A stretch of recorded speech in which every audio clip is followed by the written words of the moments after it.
तो ऑप्शन ए यहाँ पे कह रहा है कि all the members of both the houses of parliament, की सारे मेंबर्स, सारे इलेक्टेड नॉन इलेक्टेड जो भी नॉमिनेटेड मेंबर्स हैं, सारे मेंबर्स किसके, दोनों हाउस के पार्लियामेंट के, और सारे ही मेंबर्स किसके, लेजिस्लेटिव असेंबलीज के। ठीक, लेजिस्लेटिव असेंबलीज के भी सारे मेंबर्स और पार्लियामेंट के दोनों हाउस के भी सारे मेंबर्स। ठीक, चलिए बी बोल रहा है all the elective members of both the houses of parliament and all the members of all the legislative assemblies. ये कह रहा है कि भाई सारे इलेक्टेड मेंबर्स कहाँ के, पार्लियामेंट के, और स्टेट लेजिस्लेटिव असेंबलीज के सारे मेंबर्स। ठीक, ऑप्शन सी कह रहा है कि all the members of both the houses of parliament, कि पार्लियामेंट के दोनों हाउस के सारे मेंबर्स और इलेक्टेड मेंबर्स लेजिस्लेटिव असेंबलीज के सारे।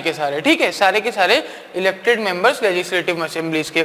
और डी क्या कह रहा है कि भाई इलेक्टेड मेंबर्स दोनों हाउस पार्लियामेंट के और elected members he all the legislative assemblies के। तो देखिए इन चारों ऑप्शंस को जब हम पढ़ते हैं तो इनमें डिफरेंस क्या है। यहाँ पे जो पार्लियामेंट के मेंबर्स की बात हुई है वो इलेक्टेड मेंबर्स की बात नहीं हुई है। ठीक है ना, और जो लेजिस्लेटिव असेंबलीज के मेंबर्स की बात हुई है वो भी इलेक्टेड की बात नहीं हुई है। बी ऑप्शन में जो इलेक्टेड मेंबर्स हैं वो सिर्फ पार्लियामेंट के हैं और लेजिस्लेटिव असेंबलीज के सारे मेंबर्स जोड़ लिए गए हैं। सी ऑप्शन में पार्लियामेंट के सारे मेंबर्स जोड़े गए हैं और लेजिस्लेटिव के सिर्फ इलेक्टेड मेंबर्स जोड़े गए हैं। और डी में पार्लियामेंट के भी इलेक्टेड मेंबर्स हैं और लेजिस्लेटिव असेंबली के भी इलेक्टेड मेंबर्स ही हैं। ठीक है, तो अब जब यहाँ पे हम देखते हैं तो प्रेसिडेंट ऑफ इंडिया की इलेक्शन की जब वोटिंग होती है ना, तो पार्लियामेंट के भी इलेक्टेड मेंबर्स ही रहते हैं और स्टेट और यूटीज के लेजिस्लेटिव असेंबलीज के भी इलेक्टेड मेंबर्स ही रहते हैं। तो दोनों ही जगह के इलेक्टेड मेंबर्स कौन से ऑप्शन में बताए गए हैं, ऑप्शन डी में। तो सही आंसर क्या हो जाएगा, सही आंसर हो जाएगा हमारा ऑप्शन डी, कि the president of India is elected by N electoral college consisting of all the elected members of both the house of parliament and all the elected members of all the legislative assemblies. Clear है बात। चलिए आगे बढ़ते हैं और question number 27 देखते हैं। Question number 27 हमसे पूछ रहा है कि इनमें से कौन सा फंडामेंटल राइट नहीं है। फंडामेंटल राइट का एक क्विक रिवीजन हमने पहले भी ले लिया था, एक बार फिर से ले लेते हैं। ठीक है, फंडामेंटल राइट इनमें से कौन सा नहीं है। फंडामेंटल राइट कहाँ दिया हुआ है, पार्ट 3 में, आर्टिकल 12 to 35। कौन कौन से राइट होते हैं, राइट टू इक्वेलिटी है ना, फिर freedom, life and personal remedy है ना, एजुकेशनल एंड कल्चरल राइट्स। समझ में आ गई यहां तक बात। उसके बाद राइट टू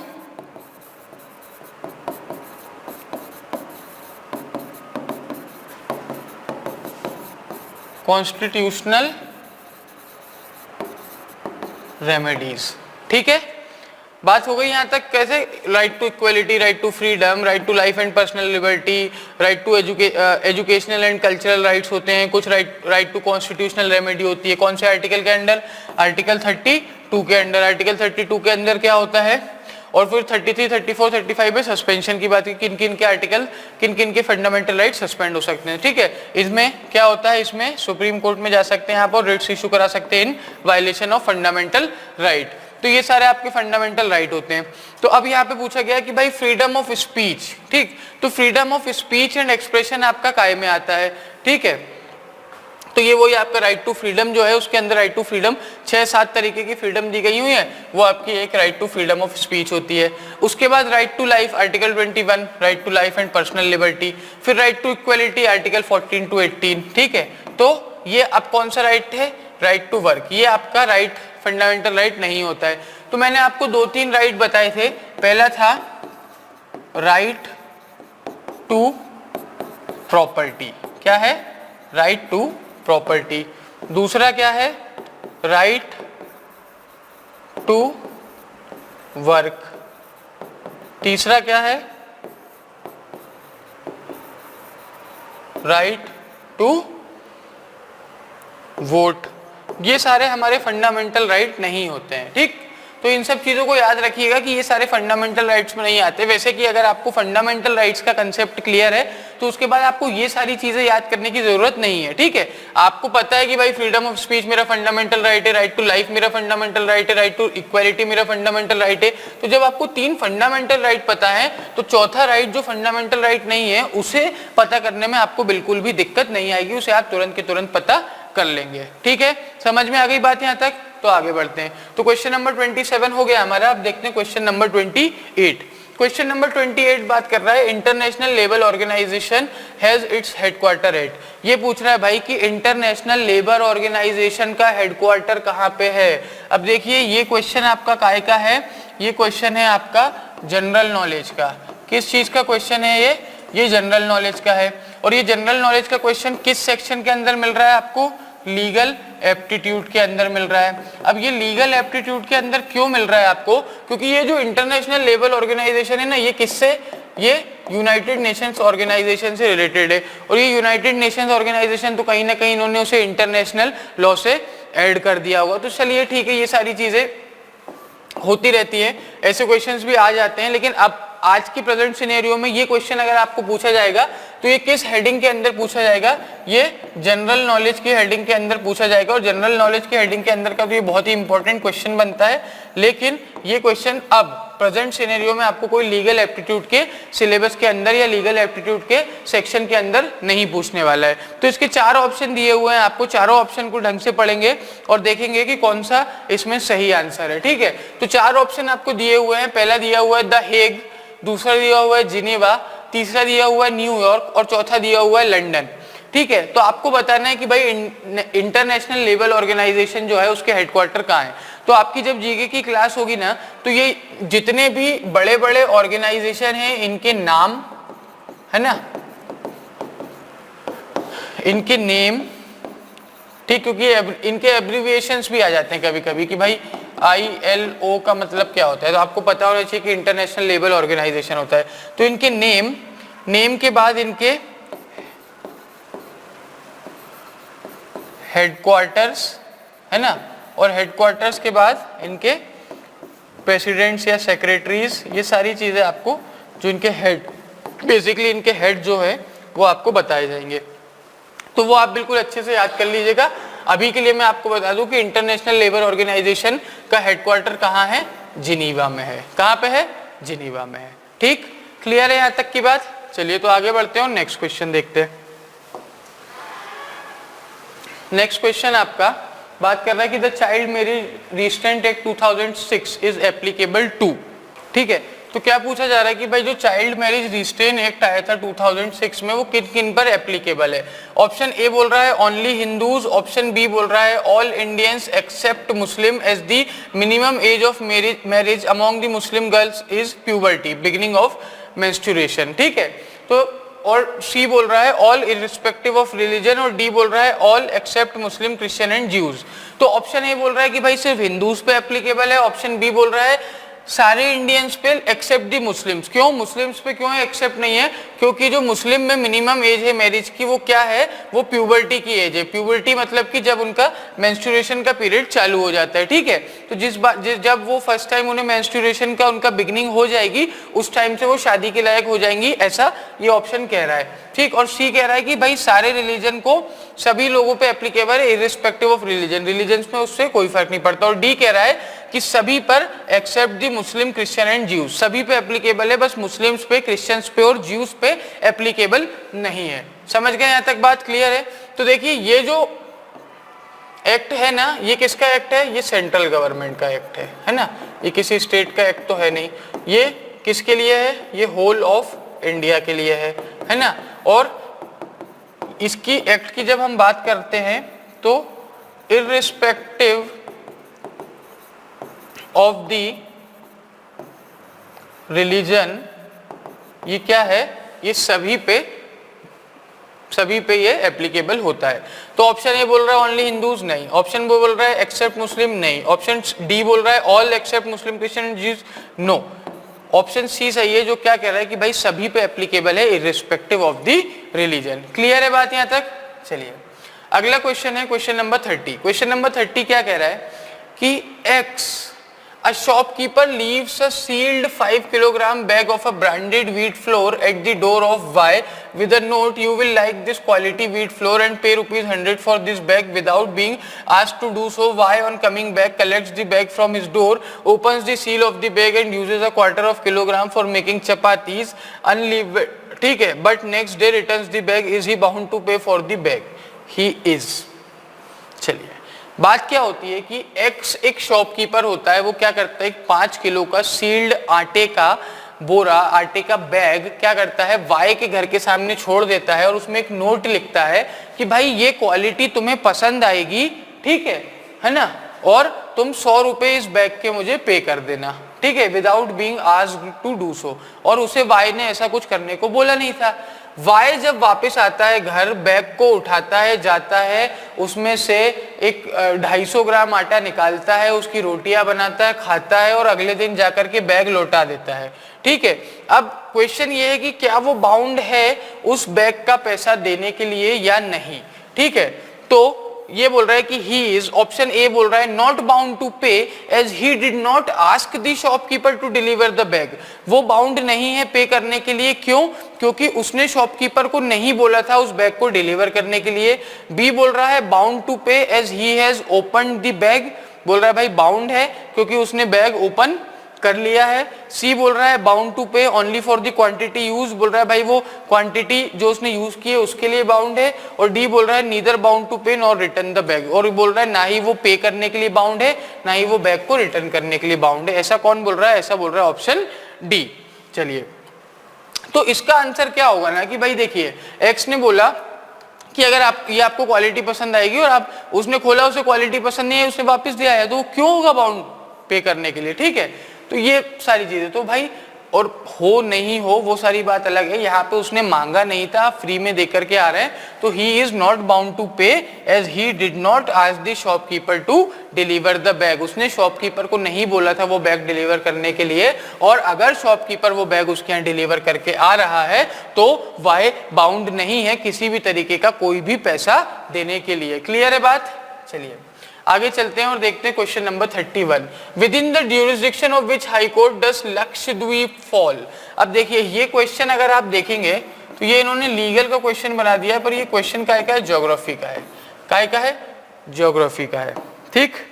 कैसे है ज्योग्राफी का, क्योंकि इन्होंने बेसिकली एक जगह का नाम दे दिया हमें लक्षद्वीप, ठीक।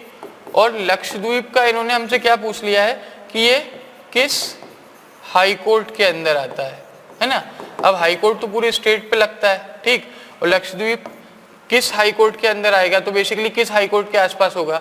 तो अब ऑप्शन दिया इन्होंने, Bombay now is Mumbai high court, Kerala high court, Madras now is Chennai high court, and last one is D which is Delhi high court, ठीक है। ये 4 क्वेश्चन है हमारे पास और 4 क्वेश्चन में से हमसे आंसर पूछा गया है।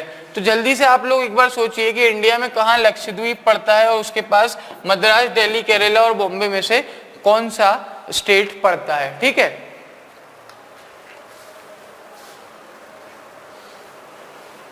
ठीक, चलिए तो देखिए लक्षद्वीप जो है ना वो आएगा आपके केरला हाई कोर्ट के अंदर। किसके अंदर आएगा, केरला हाई कोर्ट के अंदर। तो ऑप्शन बी आपका सही हो जाएगा यहाँ पे, ठीक। तो याद रखिएगा लक्षद्वीप अगर आपसे ऐसा भी पूछा जाए तो कहाँ पे पड़ता है, केरला के आसपास कहीं पड़ता है, ठीक, इसीलिए उस पर केरला हाई कोर्ट का जुरिस्डिक्शन पड़ता है, ठीक है। क्लियर है बात। चलिए नेक्स्ट क्वेश्चन है क्वेश्चन नंबर 32, जिसमें पूछा जा रहा है कि भाई विच of the following is not the function of the international court of justice, ठीक है। अब ये ICJ के आपसे, ICJ basically international court of justice के आपसे क्या पूछ लिए हैं, आपसे फंक्शन पूछ लिए हैं। अब ये भी आपका किसका, एक तरीके से स्टैटिक जीके है ना, जिसे हम कहते हैं GS, उसका क्वेश्चन बन गया, इंटरनेशनल ऑर्गेनाइजेशंस के अंडर का क्वेश्चन बन गया। तो पहले के टाइम पे क्लैट में ऐसा हुआ करता था, अभी घबराने की जरूरत नहीं है, जीके का क्वेश्चन जीके में ही आएगा और क्लैट लीगल अवेयरनेस का क्वेश्चन लीगल अवेयरनेस में ही आएगा। तो ऑप्शन ए बोल रहा है it gives advisory opinion at the request of general assembly, yes it gives, ठीक है, ये उसका एक फंक्शन है। दूसरा बोल रहा है it gives advisory opinion at the request of security council, बिल्कुल सिक्योरिटी काउंसिल और जनरल असेंबली। ये देखिए ये अब आप बोलेंगे कि जनरल असेंबली क्या है, सिक्योरिटी काउंसिल क्या है, तो जनरल असेंबली और सिक्योरिटी काउंसिल दोनों ही यूनाइटेड नेशंस ऑर्गेनाइजेशन के एक बॉडीज हैं, ठीक है। तीसरा बोल रहा है it interprets treaties when considering legal disputes brought before it by nation. बिल्कुल, जब कोई दो नेशंस के बीच में कोई डिस्प्यूट होता है ट्रीटीज को लेकर और वो इंटरनेशनल कोर्ट ऑफ जस्टिस में जाती हैं तो वो उसे इंटरप्रेट करके देते हैं, ठीक। और ये बोल रहा है कि इट डिसाइड इंटरनेशनल क्राइम्स, बिल्कुल नहीं, ठीक। This is not the function of the international court of justice, वो इंटरनेशनल क्राइम्स को डिसाइड नहीं करते हैं, ठीक है। समझ गए हम बात, यहाँ तक क्लियर है क्वेश्चन नंबर 32 तक। तो आगे बढ़ते हैं, चलिए आई होप क्लियर हो गई होगी बात। तो अब हम आगे बढ़ते हैं और समझते हैं कि आगे अगला क्वेश्चन हमसे क्या कह रहा है। तो क्वेश्चन नंबर 33 तक हम पहुंच गए थे। तो क्वेश्चन नंबर 33 क्या कह रहा है कि bank nationalisation is relates to the nationalisation of. ये पूछ रहा है हमसे कि बैंक की जो नेशनलाइजेशन हो रहे हैं, बैंक नेशनलाइजेशन इज जो है वो किन बैंक की नेशनलाइजेशन के बारे में बात करती है, ठीक है। अब देखिए ये क्वेश्चन भी आपका काय का हो गया, अगर देखा जाए तो ये क्वेश्चन भी किस उसका है, जनरल नॉलेज का है। समझ रहे हैं बात को, जनरल नॉलेज का क्वेश्चन है, लेकिन आया कहां पे है, आया है आपके लीगल एप्टीट्यूड के सेक्शन में, ठीक है ना। तो ऐसा पहले हुआ करता था क्लैट में, मैं आपको 4-5 क्वेश्चन से लगातार ये बात बता रहा हूं कि पहले ऐसा हुआ करता था, अब नहीं होता है, ठीक है। तो इन सब चीजों से हमें डरना नहीं है। ऑप्शन ए बोल रहा है some banks by the government of India after economic liberalisation in 1991, some banks under a law during the prime ministership of Mrs Indira Gandhi, all the private banks during the prime ministership of Narasimha Rao, all the private Indian banks during the prime ministership of Mrs Indira Gandhi. तो देखिए इसमें आपका basically question क्या बनता है कि जो bank, ठीक है, क्या है क्वेश्चन कि बैंक नेशनलाइजेशन, क्या है, बैंक नेशनलाइजेशन, ठीक, इज, ये किस प्राइम मिनिस्टरशिप, किसकी प्राइम मिनिस्टरशिप के अंडर आई थी, किसके अंडर आई थी, इंदिरा गांधी, ठीक है। ये हमें पता चल गया कि जब बैंक नेशनलाइजेशन इज का कंसेप्ट आया था तो प्राइम मिनिस्टर कौन था, प्राइम मिनिस्टर थी श्रीमती इंदिरा गांधी जी, ठीक। कौन था प्राइम मिनिस्टर, प्राइम मिनिस्टर थी श्रीमती इंदिरा गांधी जी, ठीक है। बात समझ में आ गई हमें, चलिए। तो किन बैंक के बारे में बात हुई थी, ऑल द प्राइवेट बैंक या फिर सम बैंक, जी नहीं, कुछ बैंकों के बारे में बात हुई थी। तो आपका ऑप्शन बी करेक्ट हो जाएगा कि some bank under a law during the prime ministership of Mrs Indira Gandhi, ठीक। बात समझ में आ गई यहां तक, अगर आ गई हो तो बिल्कुल हम आगे बढ़ते हैं, ठीक है। तो चलिए अगला क्वेश्चन देखते हैं, अगला क्वेश्चन क्या कह रहा है। Which of the following is not included within the meaning of intellectual property, ठीक। तो देखिए क्या पूछ रहे हैं कि एक प्रॉपर्टी होती है इंटेलेक्चुअल प्रॉपर्टी, कैसी प्रॉपर्टी, इंटेलेक्चुअल प्रॉपर्टी, ठीक है। उसके अंडर बहुत सी तरीके की प्रॉपर्टीज होती है। 4 प्रॉपर्टीज के हमें यहाँ पे नाम दिए हुए हैं। पहली प्रॉपर्टी क्या है, पेटेंट। दूसरी प्रॉपर्टी क्या है,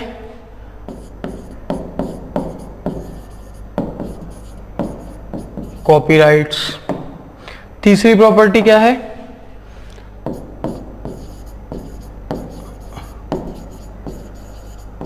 ट्रेडमार्क। और चौथी प्रॉपर्टी का इन्होंने नाम यहां पे हमें क्या दे रखा है, प्रॉपर्टी, ठीक, प्रॉपर्टी ऑफ एन इंटेलेक्चुअल, एक इंटेलेक्चुअल आदमी की प्रॉपर्टी, ठीक है। 4 हमारे पास ऑप्शंस इन्होंने दे दिए हैं। अब उनमें से हमें देखना है कि कौन सा ऑप्शन सही है, कौन सा ऑप्शन गलत है, ठीक। समझ गए बात को, बोलिए जी हाँ सर समझ गए। तो जब हम पेटेंट की बात करते हैं तो पेटेंट आप सब जानते हैं, पेटेंट आप किसी को बताने की जरूरत है कि एक चीज पे कोई नया इनोवेशन किया, ठीक है, कोई नई डिस्कवरी हुई तो उस पे लोग आदमी पेटेंट ले लेते हैं, ठीक है। साइंटिस्ट अपने जो आविष्कार रहते हैं उन पे पेटेंट ले लेते हैं। तो वो क्या होती है, वो एक तरीके की इंटेलेक्चुअल प्रॉपर्टी होती है, ठीक है, IPR, इंटेलेक्चुअल प्रॉपर्टी राइट। आपने देखा होगा बहुत सी किताबों पे, बहुत सी मूवीज की पोस्टर्स पे लिखा रहता है सब्जेक्ट टू कॉपीराइट। तो कॉपीराइट भी क्या होता है? कॉपीराइट भी आपका इंटेलेक्चुअल प्रॉपर्टी का राइट होता है, ठीक है। ट्रेडमार्क जो मार्क होते हैं, ठीक है, अब हमारी तो ट्रेडमार्क भी एक तरीके का क्या होता है? आईपीआर होता है। लेकिन आपका जो ये प्रॉपर्टी ऑफ एन इंटेलेक्चुअल है, this is not an IPR, ये एक आईपीआर की कैटेगरी में नहीं आता है। अब आप पूछेंगे कि ये एक आईपीआर की कैटेगरी में क्यों नहीं आता है? क्यों? क्योंकि भाई आप अपने आप को इंटेलेक्चुअल समझते हैं, ठीक, मैं भी अपने आप को इंटेलेक्चुअल समझता हूं। तो आप और मैं अगर जाकर के ये बोलें कि भाई हमारे पास ये साइकिल है, क्या है हमारे पास? एक साइकिल है, और हम इंटेलेक्चुअल हैं, तो हमारी प्रॉपर्टी पे हमें इंटेलेक्चुअल प्रॉपर्टी राइट चाहिए। तो क्या ये प्रैक्टिकली पॉसिबल है? ठीक नहीं है। तो इंटेलेक्चुअल प्रॉपर्टी हमारी क्या क्या हो गई?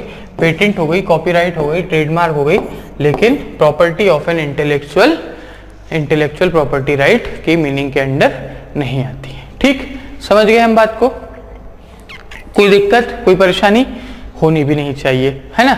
चलिए तो आगे बढ़ते हैं और देखते हैं अगला क्वेश्चन। अगला क्वेश्चन है the main aim of the competition act 2002 is to protect the interest of. ठीक, ये बोल रहे हैं कि भाई जो कंपटीशन एक्ट 2002 आया है वो किसके इंटरेस्ट को प्रोटेक्ट कर रहा है? मल्टीनेशनल कॉर्पोरेशंस को, इंडियन कंपनीज को, कंज्यूमर्स को, कि मार्केट को? ठीक है, तो ये चीज आप याद रखिएगा कि जो आपका कंपटीशन एक्ट 2002 है वो किसके इंटरेस्ट को प्रोटेक्ट करता है? वो करता है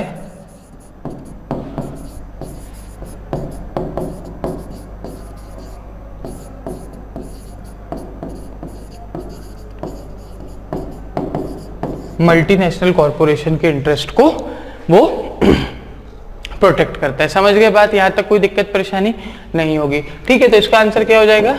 ए हो जाएगा कि भाई मल्टीनेशनल कॉर्पोरेशन के इंटरेस्ट को वो प्रोटेक्ट करता है। ना ही वो इंडियन कंपनीज को करता है, ना ही वो कंज्यूमर्स को करता है, ना ही मार्केट को करता है। ठीक है, समझ गए बात को? चलिए आगे बढ़ते हैं। Question number 36, which of the following जजेस had never been the chairman of the law commission of India? इनमें से कौन सा जज है जो कभी आज तक लॉ कमीशन ऑफ इंडिया का चेयरमैन नहीं रहे? ठीक है, ये आपसे हमसे क्वेश्चन पूछा जा रहा है कि भाई इनमें से कौन से वो जज हैं जो आज तक के क्या नहीं रहे हैं? चेयरमैन नहीं रहे, किसके? लॉ कमीशन ऑफ इंडिया के। तो जस्टिस आर लाहौती जो है वो आज तक चेयरमैन नहीं रहे। ठीक है, तो हमको जब ये क्वेश्चन पूछा जाएगा तो इसके लिए हमें क्या पता होना चाहिए? हमें पता होना चाहिए कि भाई लॉ कमीशन ऑफ इंडिया, है ना, लॉ कमीशन ऑफ इंडिया के चेयरमैन के बारे में हमें पता होना चाहिए। ठीक है, और प्रेजेंट में कौन है ये तो हमें बहुत इंपॉर्टेंट है ना। प्रेजेंट और फॉर्मर, फॉर्मर मतलब जो अभी रिटायर हुए हैं। ठीक है, ये सारी चीजें हमारे लिए इंपॉर्टेंट हो जाती हैं।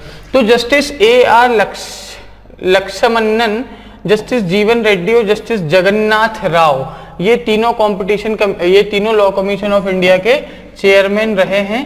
ये चीज हमें अगर पता होती तो हम बिल्कुल बता सकते थे कि कौन इन चारों में से आज तक लॉ कमीशन ऑफ इंडिया का चेयरमैन नहीं रहा है। क्लियर है बात यहां तक, है ना। चलिए तो आगे बढ़ते हैं और देखते हैं क्वेश्चन नंबर 37।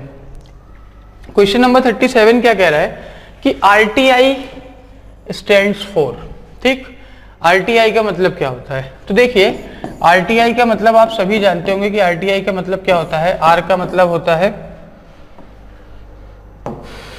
ठीक है, तो जब आपसे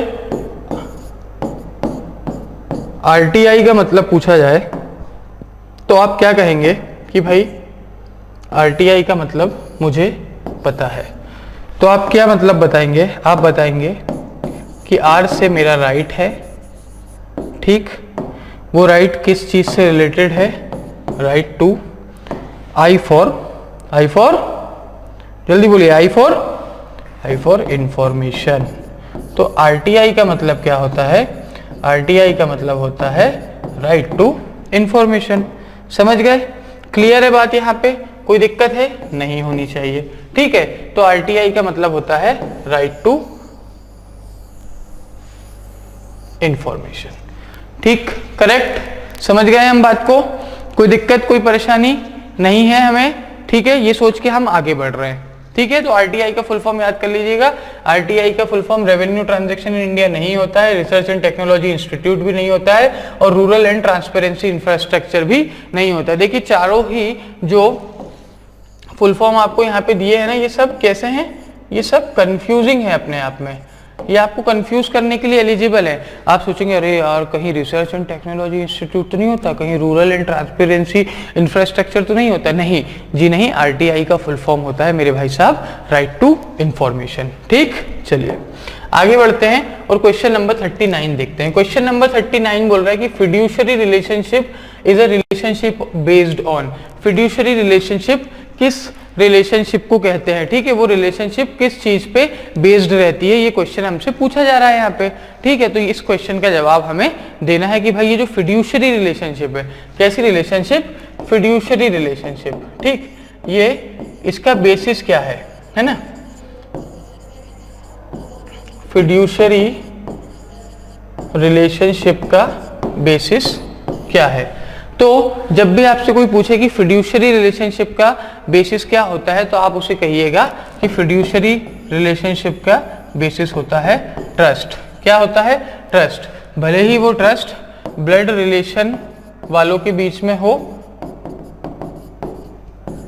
या फिर बिना ब्लड रिलेशन वालों के बीच में, ठीक, वेदर ब्लड रिलेशन एग्जिस्ट और नॉट, अगर आप दो लोगों के बीच में ट्रस्ट है तो वो क्या हो जाएगी, वो एक फिड्यूशरी रिलेशनशिप हो जाएगी which is based on trust. समझ गए बात को, यहां तक कोई दिक्कत कोई परेशानी नहीं है। ठीक, चलिए तो आगे बढ़ते हैं और अगले क्वेश्चन को देखते हैं, समझते हैं और परखते हैं कि भाई ये क्वेश्चन हमसे क्या पूछना चाह रहा है। ठीक है, चलिए तो नेक्स्ट क्वेश्चन हमारा है, नेक्स्ट क्वेश्चन, क्वेश्चन नंबर 40 क्या कह रहा है कि भाई ह्यूमन राइट्स डे किस दिन ऑब्जर्व किया जाता है। ठीक है, ह्यूमन राइट्स डे जो है वो किस दिन मनाया जाता है, ठीक है, किस दिन सेलिब्रेट किया जाता है। तो ह्यूमन राइट्स डे का अगर आपसे कोई पूछे तो आप बिना सोचे समझे बोल दीजिएगा कि भाई ये 10 दिसंबर को बनाया जाता है। किस दिन बनाया जाता है, 10 दिसंबर को ये बनाया जाता है। ये 2 अक्टूबर को गांधी जयंती का बर्थडे आता है, 14 फरवरी को वैलेंटाइंस डे आता है और 26 नवंबर को भी कुछ आता होगा, ठीक, लेकिन ह्यूमन राइट्स डे किस दिन आता है, 10 दिसंबर को आता है। ठीक, चलिए तो ये चीज याद कर लीजिएगा कि ह्यूमन राइट्स डे किस दिन आता है, ह्यूमन राइट्स डे आता है आपका 10 दिसंबर को। चलिए आगे बढ़ते हैं और बोलते हैं no fault liability means, no fault liability का मतलब क्या होता है। ठीक है, नो फॉल्ट लायबिलिटी का मतलब क्या होता है, ठीक, कौन सी लायबिलिटी, नो फॉल्ट लायबिलिटी।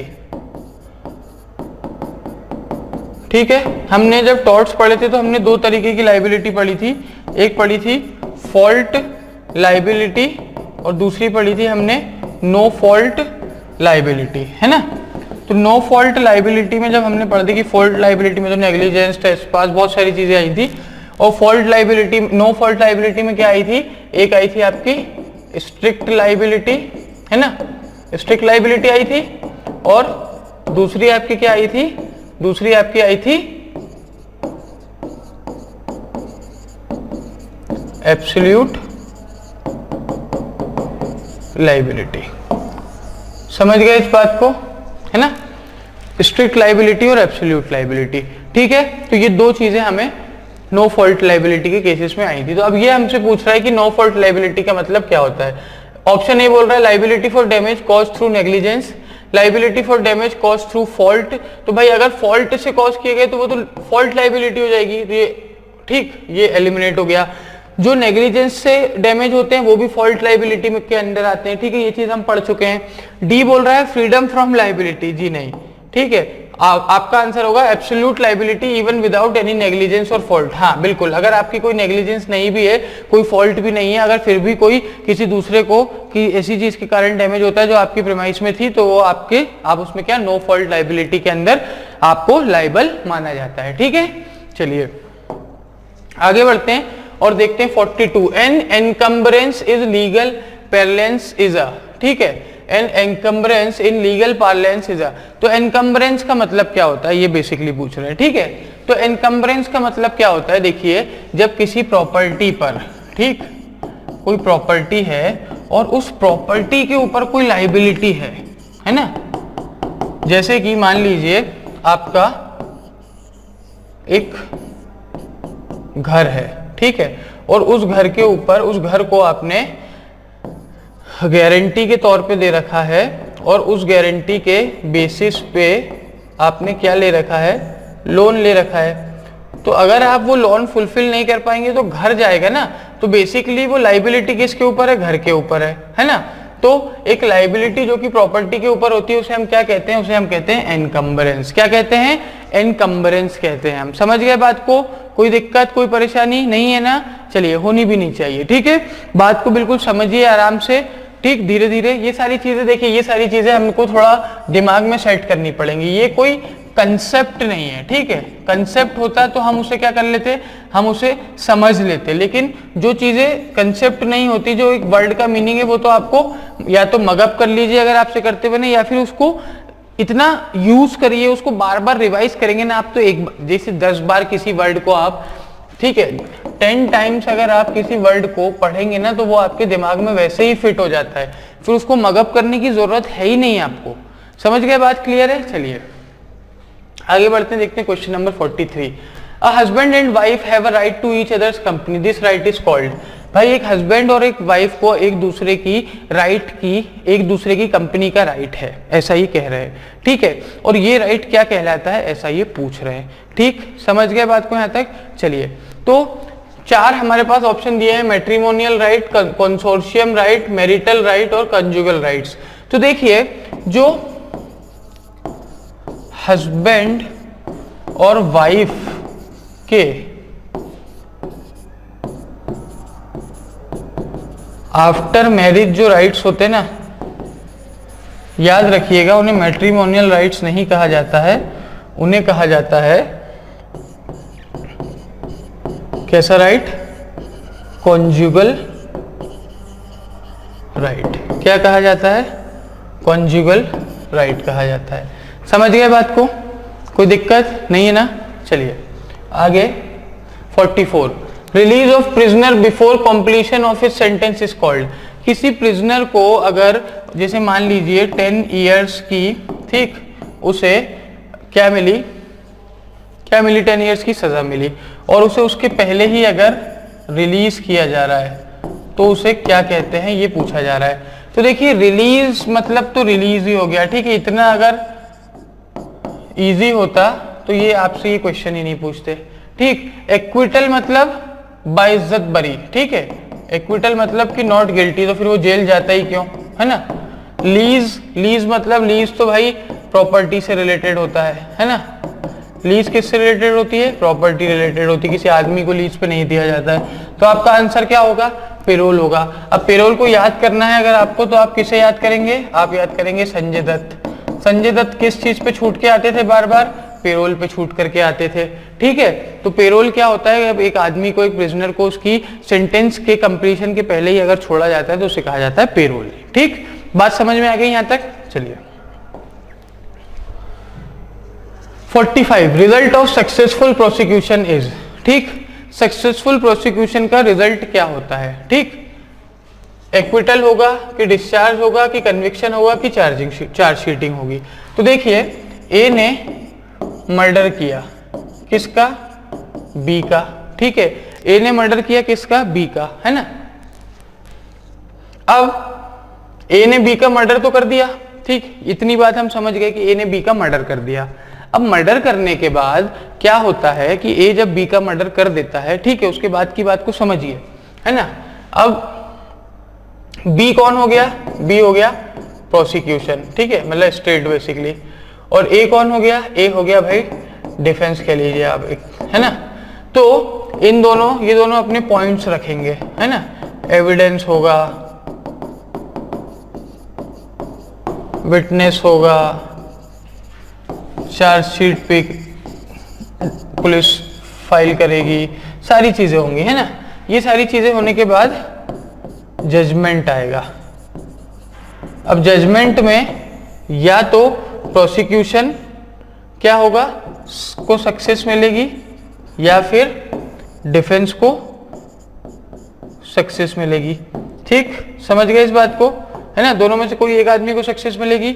अब अगर डिफेंस को सक्सेस मिलेगी तो वो क्या हो जाएगा, he will be set free, है ना, और दूसरे को मिलेगी तो क्या होगा, उसे क्या होगा, पिनलाइज किया जाएगा, है ना, सजा मिलेगी। ठीक, तो जब वो सेट फ्री हो जाएगा तो सेट फ्री का मतलब क्या, एक्विट हो जाएगा, है ना, तो ये ऑप्शन एलिमिनेट हो गया। डिस्चार्ज का मतलब भी एक्विटल ही हुआ। ठीक है, चार्ज शीटिंग तो पहले ही हो जाती है, तो जब प्रोसिक्यूशन अपने केस में सक्सेसफुल होगा तो सामने वाले के साथ क्या होगा, सामने वाला उसमें कन्विक्ट कहलाएगा, कन्विक्शन होगा उसका, उसको जेल होगी, उसको जेल भेजा जाएगा। समझ गए इतनी बात को हम? चलिए, तो मेरे ख्याल से ये हमारा लास्ट क्वेश्चन था, बिल्कुल ये हमारा लास्ट क्वेश्चन था। ठीक है, और ये हमारा जो क्लैट 2010 का क्वेश्चन पेपर है वो क्या हो गया है, वो हो गया है खत्म।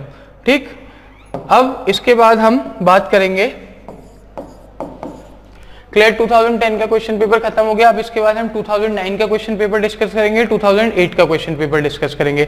ठीक है, चलिए, thanks for watching this video, thank you so much.